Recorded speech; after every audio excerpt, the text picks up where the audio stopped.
Hi, my name is Chris Wade. I'm a contractor in the city of Los Angeles. Today I'm going to show you how to fix a bathtub faucet that will not turn off.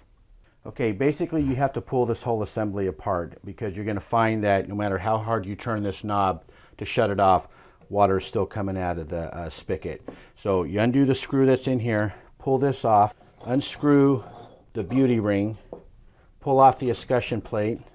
On this particular shower, we're dealing with a single knob shower valve.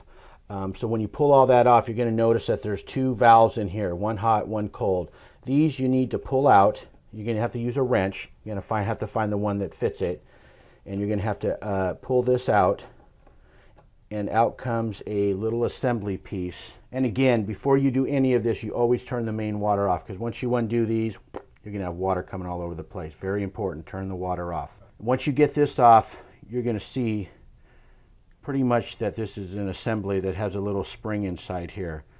Most of the time, the reason it won't turn off is because of this little washer right here has started to fade away, and it won't give it, once you cinch it down, water is still coming through, and that's where your drip's going to be.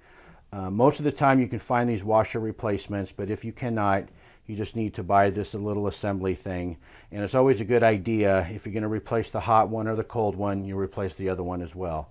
And then once you get that in there, you just screw this back in.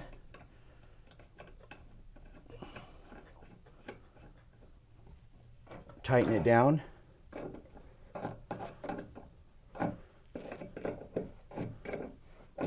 And that's how you would deal with it on a single knob faucet. Now, if you happen to have a shower setup that's got two separate faucets and a middle one for the shower, it's going to be a little bit different. It's going to be a same type of a rough end valve, but instead of having a center knob, it's going to have knobs on both sides to one individual water. And those valves are going to be a little bit longer and a little bit different. And what you want to do on those, you can see here, this is where the knob would go, like so. And this is going to be the assembly part. And here's that washer again. And this has a screw on it. Undo the screw, replace the washer, and that should fit it. Now these do have a special tool in order to get those out.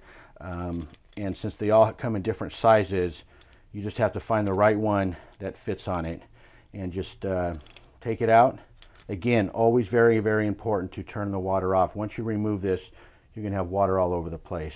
And so you basically just replace these, and again, even though you're having a hot water drip, replace both of them. It's just a preventative thing, so you don't have to dig into this again, because if one's starting to go, the other one is not far behind it.